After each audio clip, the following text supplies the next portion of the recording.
Hi friends, இன்னைக்கு நம்ம உன்னத பாட்டு புத்தகத்தை குறித்து பார்க்க போறோம். இதோட பைபிள் ரெஃபரன்ஸ் உன்னத பாட்டு முதல் 8 அதிகாரங்கள்ல இருக்கு.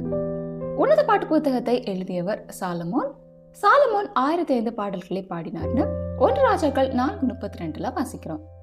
சாலமோன் பாடின பாடல்கள்லே பிரதானமான பாடல் தான் இந்த உன்னத பாட்டு பாடல். வேதாகமம் ஆரம்பிக்கும் போது ஆதாம் ஏவாளோட மாம்சீகமான திருமணத்துல ஆரம்பித்து வெளிப்படுத்துதல் கடைசியில கிறிஸ்துவுக்கும் அவரோட மனவாட்டிக்குமான ஆவிக்குரிய திருமணத்துல முடிவடைகிறது. கர்த்தர் திருமணத்தை ரொம்ப பரிசுத்தமாய் கருதுகிறார். அதனாலதான் இந்த புத்தகத்துக்கு ஆங்கிலத்துல Holy of Holies, King of Kings மாதிரி சாங் ஆஃப் சாங்ஸ் அப்படின்னு பெயர் கொடுக்கப்பட்டிருக்கு. கர்த்தர் தான் திருமணத்தை ஏற்படுத்தினார். அவர் தான் கணவன் மனைவிக்குள்ளான நெருக்கமான உறவை பரிசுத்தப்படுத்தி இருக்கிறார்.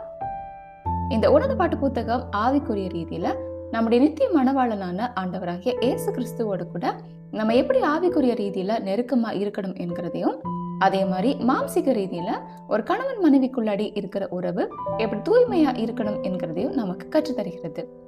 இந்த புத்தகம் கவிதை நயத்திலே சொல்லப்பட்டிருக்கிறதால இதோட புத்தக சுருக்கம் சொல்றது எளிமையானது இல்ல. இந்த புத்தகத்தை பலர் பல கோணங்கள்ல வியாக்கியானம் செய்திருக்கிறாங்க. நம்ம இன்னைக்கு இந்த புத்தகத்தை கிறிஸ்துவுக்கும் சபைக்கும் உள்ள உறவு என்கிற கண்ணோட்டத்துல பார்க்க போறோம். இந்த புத்தகத்துல வரும் முக்கிய கதாபாத்திரங்கள் சாலமோன் ராஜா மற்றும் சூலமித்தி பெண். அவங்க 2 பேருக்கு நடுவுல எப்படி காதல் மலர்ந்தது என்கிறத பற்றியும், அவங்க எப்படி திருமணம் செய்து கொள்கிறாங்க என்கிறத பற்றியும் கவிதை வடிவுல சொல்லப்பட்டிருக்கு. சூலமித்தி பெண் அவளோட தாய் மற்றும் 2 சகோதரர்களோட சூனேம் நாட்டுல வசிக்கிறாங்க. சூலமித்தி பெண்ணும் அவளோட 2 சகோதரர்களும் அவங்களோட அப்பா கிட்ட இருந்து ஆளாளுக்கு ஒரு திராட்சை தோட்டத்தை பெற்றிருக்கிறாங்க. ஆனா அவளோட சகோதரர்கள் ஏதோ ஒரு காரணத்தினால அவள் மேல கோபம் அடைந்து அவங்களோட திராட்சை தோட்டத்துக்கு இவளை காவல்காரியா வைக்கிறாங்க. சூலமித்தி பெண் கடைசியில அவளோட சொந்த திராட்சை தோட்டத்தை கவனிக்காம அவளோட சகோதரர் திராட்சை தோட்டத்தை கவனிக்கிறதுக்காக கடினமா வேலை செய்கிறாள். இவள் ஒரு சாதாரண பெண் தான். ஒரு நாள் சாலமோன் ராஜா எருசலேம்ல அவரோட அரசு கடமைகள்ல இருந்து ஓய்வு எடுத்துக்கிட்டு விடுமுறைக்காக நாட்டுப்புறங்களுக்கு போய் அவரோட திராட்சை தோட்டங்களையும் மந்தைகளையும் பார்வையிடுறார். அப்போதான் அவர் இந்த பெண்ணை சந்திக்கிறார். சாலமோன் அவளை பார்த்த உடனே அவள் மேல காதல் வயப்பட்டு அவர் ஒரு மேய்ப்பனை போல உடை அணிந்து அவள் கிட்ட வரார். அவர் ஒரு ராஜாவா இருந்தாலும் அவர் ஒரு சாதாரண மனிதனை போல உடை அணிந்து அவரோட கம்பீரம், செல்வம் மற்றும் அதிகாரத்தை மறைத்து ஒரு சாதாரண பெண்ணிடம் அவரோட மனதை பறிக்கொடுக்கிறார். சூலமித்தி பெண்ணும் சாலமோனை ரொம்ப நேசிக்கிறாங்க. அவங்க 2 பேருக்கும் நடுவுல இருக்கிற அந்த அன்பை கவிதை வடிவுல வெளிப்படுத்துறாங்க. சாலமோன் அவளை திருமணம் செய்வதா அவளுக்கு வாக்கு கொடுத்து 2 பேரும் நிச்சயதார்த்தம் என்கிற உடன்படிக்கை பண்ணிக்கிறாங்க. இதுக்கப்புறமா சாலமோன் அவங்க 2 பேரும் சேர்ந்து வாழ்றதுக்கான திருமண இல்லத்தை ஆயத்தம் பண்றதுக்காக எருசலேமுக்கு திரும்புறார். இந்த இடைப்பட்ட காலத்துல சூலமித்தி பெண் அவளோட மணவாளன் சாலமோனுக்காக ரொம்ப ஏங்குகிறாள். அந்த ஏக்கம் அவளுடைய அன்பை இன்னும் அதிகரித்தது. ஆனா அதே நேரத்துல அவளோட குடும்பத்தாரும் தோழிகளும் இது ஒரு விடுமுறை காதல், ராஜா நிச்சயமா திரும்பி வரமாட்டார்னு அவளை கேலி செய்றாங்க. கடைசியில ஒரு நாள் சாலமோன் சூலமித்தி பெண்ணை மனைவியாக்கி அவளை அழைச்சிட்டு போறதுக்காக திரும்ப வரார். ஆனா இந்த வாட்டி அவர் ஒரு மேய்ப்பனா வரல, ஒரு ராஜாவா அவரோட முழு மகிமையில அவரோட 60 வீரர்களால சூழப்பட்டு வரார். சூலமித்தி பெண் ராஜாவை பார்க்கும்போது அவர் உண்மையிலேயே அவளோட மேய்ப்பன் காதலன் என்கிறத பார்க்கிறாள்.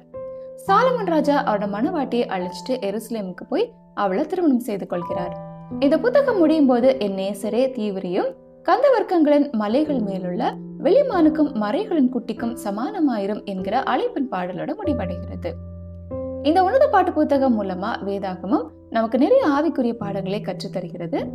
இந்த புத்தகத்துல சொல்லப்பட்ட சூலமித்தி பெண் என்கிற கதாபாத்திரம் இயேசுவின் மணவாட்டியாகிய சபையை குறிக்குது. சாலமோன் என்கிற கதாபாத்திரம் நம்முடைய மேய்ப்பனும் ராஜாவுமாகிய ஆண்டவராகிய இயேசு கிறிஸ்துவை குறிக்குது.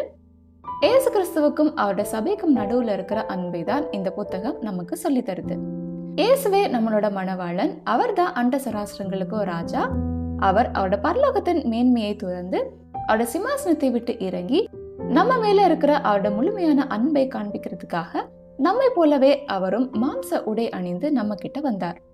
அப்போ அவரோட ராஜ மேன்மை மறைக்கப்பட்டது. அவர் அவரோட மனவாட்டியை தேடி வந்தார். அவர் முதல்ல இந்த உலகத்துக்கு வந்தப்போ நம்மை நேசிக்கும் ஒரு நல்ல மேய்ப்பராக மிகவும் தாழ்மையா அவரை நமக்கு காண்பித்தார். பலவந்தமா அவருக்கு கீழ்பட்டிருக்கணும்னு சொல்கிற ஒரு ராஜாவா அவர் நம்ம கிட்ட வரல. ஆனா பணியோட அவரோட அன்பினால நாம் அவரை ஏற்றுக்கொள்றதுக்காக அவர் வந்தார். யூத கலாச்சாரத்துல ஒரு பெண்ணை ஒரு ஆண் திருமணம் செய்யணும்னா அந்த ஆண் தான் அந்த பெண்ணுக்கு வரதட்சணை கொடுக்கணும். இயேசு நம் மீது வைத்த அன்பால அவரோட வெளியேற பெற்ற ரத்தத்தை நமக்காக சிந்தி அவரோட ஜீவனையே நமக்கு கொடுத்து நம்மை வாங்கி கொண்டார். அவர் முதல்ல நம்மை நேசித்ததாலதான் நம்ம அவரை நேசிக்கிறோம். அவருடைய நேசம் திராட்சை ரசத்தை விட இன்பமானது. அவருடைய நாமம் ஊற்றுண்ட பரிமள தைலமா இருக்கிறது.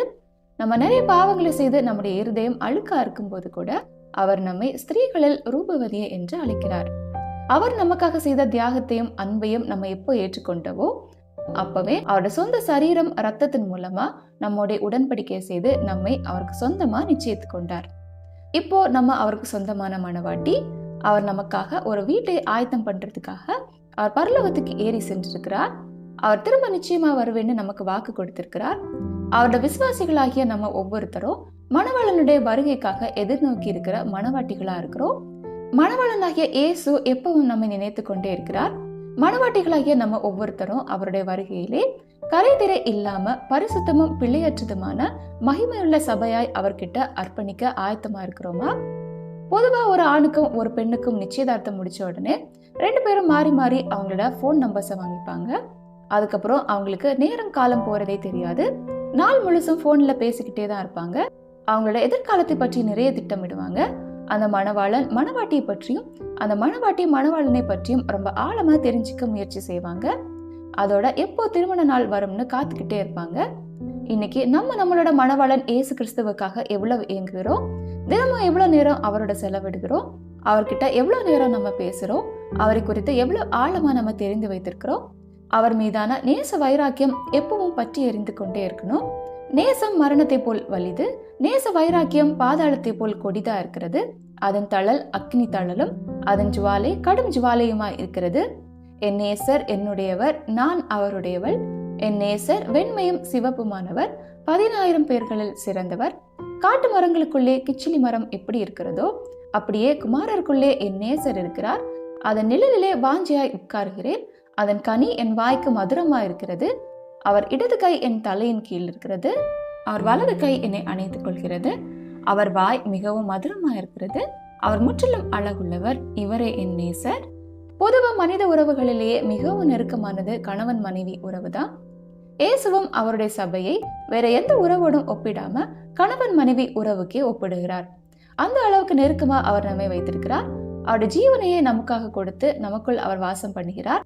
நம்மோட தினமும் அவர் ஐக்கியப்பட ஏங்குகிறார். நம்ம அவருடைய வருகைக்காக காத்துட்டு இருக்கும் போது இன்னும் உலகத்தார்ல நிறைய பேர் அவர் திரும்பி வரப்போறது இல்லைன்னு ஏளனம் செய்துட்டு தான் இருக்காங்க. ஆனா அவர் நமக்கு வாக்கு கொடுத்த மாதிரியே நிச்சயமா ஒரு நாள் வருவார். ஒரு நாள் அவர் ராஜாவா அவரோட ராஜ மகிமையிலே வானங்களின் மேலே வந்து அவருடைய மணவாட்டியை அழைத்துக் கொள்வார். அதுக்கப்புறம் நித்தியமாய் என்றென்றைக்கும் அவருடனே கூட மகிழ்ச்சியா இருக்க போறோம். அவரை விசுவாசிக்கிற ஒவ்வொருத்தங்களுக்கும் கிடைக்க போற மகாபெரிய பாக்கியம் இது. நம்ம எவ்வளவு பெரிய பாவியா இருந்தாலும் இயேசு நம்மை நேசிக்கிறார். அவருடைய அன்பை ஏற்றுக்கொள்கிற ஒவ்வொருத்தருக்கும் அவர் நித்திய வாழ்வு தர ஆசையா இருக்கிறார். ஒவ்வொரு பாவியோ அவர்கிட்ட வர்றதுக்காக அவர் ஏங்கி கொண்டிருக்கிறார். வெளிப்படுத்தின விசேஷம் முடியும் போதும் இந்த உன்னத பாட்டு புத்தகம் முடிகிற மாதிரியே இவைகளை சாட்சியாக அறிவிக்கிறவர் மெய்யாகவே நான் சீக்கிரமாய் வருகிறேன் என்கிறார். ஆமேன். கர்த்தராகிய இயேசுவே வாரம் என்றே முடிவடைகிறது. ஓகே ஃப்ரெண்ட்ஸ், மீண்டும் அடுத்த பைபிள் ஸ்டோரியில் சந்திக்கலாம். Bye friends.